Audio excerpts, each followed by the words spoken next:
Morning! Welcome to Sunday Snacks with Sam and Ellie. Today we're going to talk about preparing for adventures because last week we talked about how 18 is not a magical number for kids to suddenly know everything, right? Right.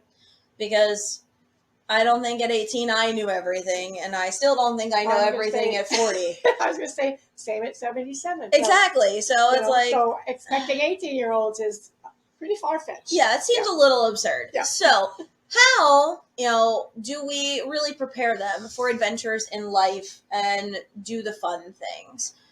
I mean, honestly, one of the biggest ways that I can see to do that is give them practical experiences. Mm-hmm. Practical experiences including things like going to scouting events. Maybe you're not the most outdoorsy kind of person and you don't really like camping. Well, if your kid is really into that kind of stuff and survivalist training and things, going and letting that kid be a scout is a perfect opportunity. Mm-hmm. You were explaining about why would I need to learn knots? Well, in a life and death situation, knots and rope can save your life. Exactly. I would not be the person to come to on that one ever. Let me just tell you that right now. But, I do know people in our scouting program who are absolutely amazing at knots, and they give the kids a very practical use for it. So our concept here today that we wanted to really talk to you about is practical application is crucial for kids, but also giving them the literal reason and valid proof of how you would use that in the real world. Because think about it. In math is really beneficial for us on so many levels. But how often do you use, advanced calculus as an average individual? Right. How often do I use, algebra 2 concepts on a day-to-day basis? I don't. But I know how to balance my checkbook. Yes. I know how I can go give a tip to a delivery person and make sure that they're, adequately compensated for their time and energy. Measurements for cooking. All of these are applicable math skills, and they can be a massive adventure. Like for little children, that's why we have programs out there like Radish and all these other different boxes that you can get, subscription boxes. That's why these things have come about, because we want to give our kids concrete adventures, with the caveat here that if you do all the work for your kid, then you're really not giving them the adventure or opportunity to fail. Right. So I think with what we're talking about, failure is part of life. Bingo. Yeah. It's not just a bad thing. It's there isn't an adult out there that can't share stories of failure. So if we are protecting our kids from failure by making all of their adventures picture perfect, we're avoiding a really important lesson. And also the failure teaches why they should know something. It also teaches the adults how to be better adults sometimes in those situations. I agree. Because I'll be honest, the first one to admit, I am incredibly emotional. I don't mean necessarily drop down and cry, but I will get angry like that. So it's one of those things that when we get into adventurous situations, it gives me that other opportunity to use my social emotional skills of okay, they can fail. I'm okay with this.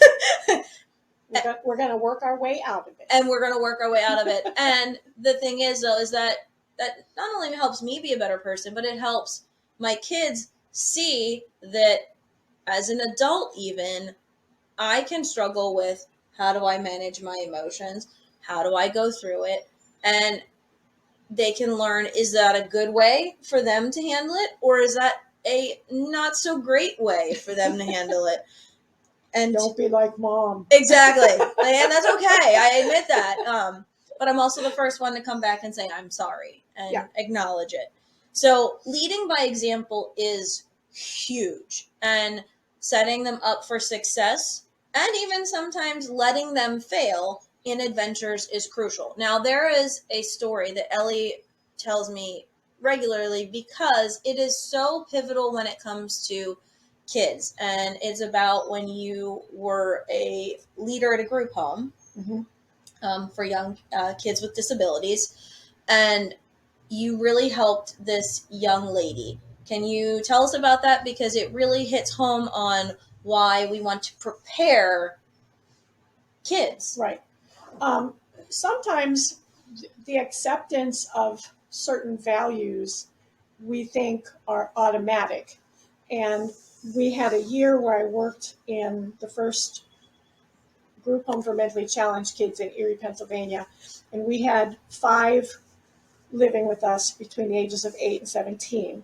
One of them, she was 14, had never been anywhere else except an orphanage and then later a hospital for severely mentally challenged people, and had always been in like a girls' dorm. Mm-hmm. So when she came to the center, she was in a dorm for a while that was mixed. I mean, there were, you could, they were separate areas, but you could go back and forth. So boy section, girl section. Got it. But they could, they could interact in the Intermingle. hallway and go to the lobby and all that kind of stuff. And that was very new for her. So when she came to our group home, the first comment was, if somebody doesn't get a handle on this girl, we're going to have to put her on the pill. And I'm like, oh my gosh, she's like 14, So it turned out that it didn't take long until the 8-year-olds in our group realized that they could see a lot of things when she sat, because she sat kind of Indian style, cross-legged. You could see up her robe, that kind of thing. So one day I was talking with her and I mentioned some of these things, and she said, "Oh, mom." They called us mom and dad. She said, "Oh, mom, I don't want to be like that."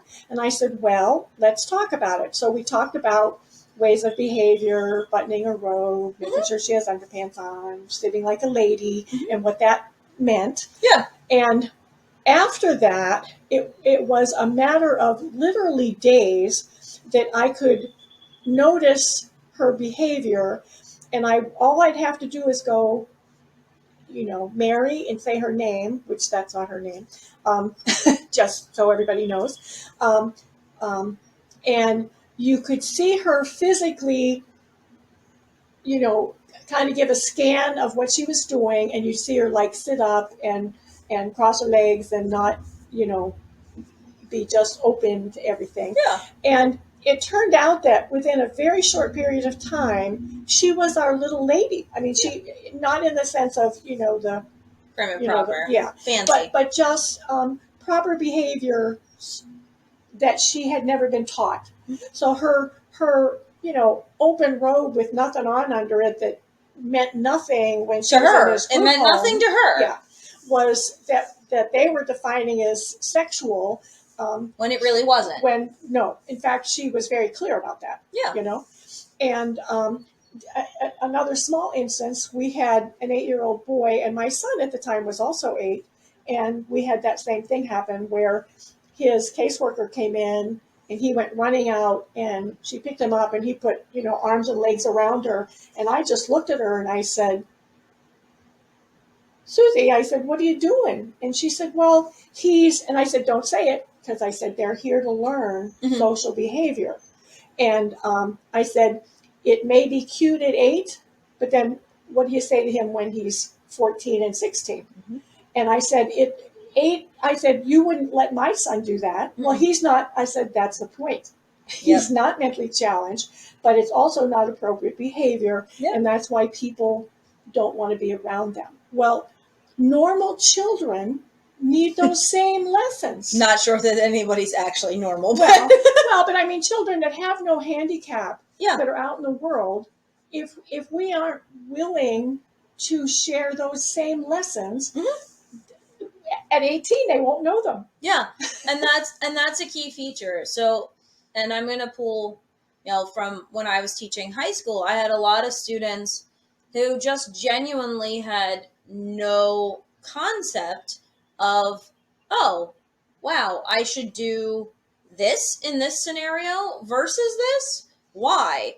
And the question was always, why? Well, we had to go through, what is respectable, polite society. Now, I'm also the first one. I tend to cuss like a sailor. It's a problem. I know that.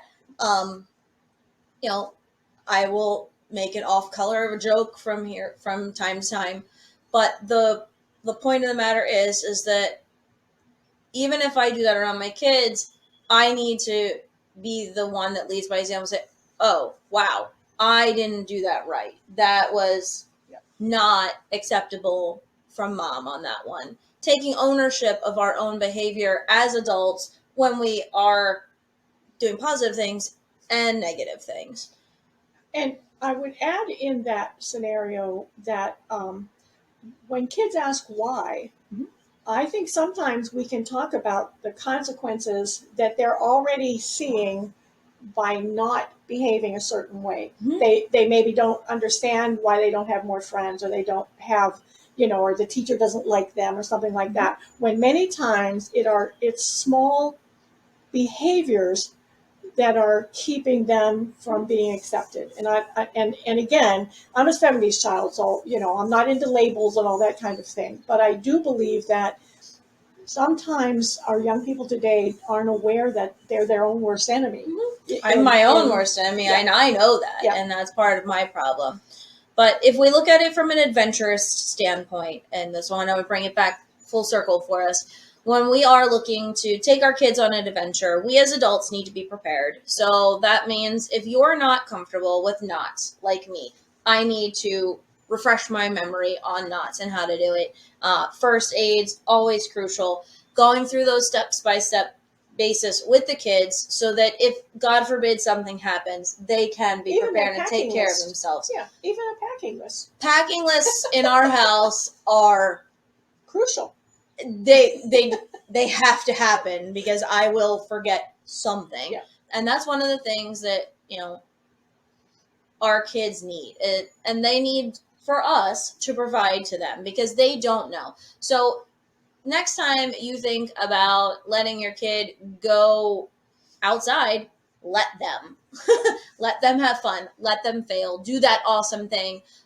But if you're going to go on a family adventure, really actually work through what that process is going to be for them and for you, because they won't know how to do a cool adventure for themselves as they get older unless you've done that with them. Because I've always wanted to go backpacking in the Grand Canyon. I also know I'm incredibly ill prepared even right now as we speak, because A, I've never done a large backpacking trip like that, and B, I don't have enough gear to be able to successfully do that by myself, let alone with my family of 4. So take that time, research, share with your kids your learning, and actually do it with them, because at the end of the day, they learn by doing, and so do we. Yeah, and they make better adults by having all these experiences. Not just events, Yep. But real experiences where they're learning by doing. Yep. Yeah. So till next time, be prepared, have fun, adventure on the outdoors. Woohoo! Yay!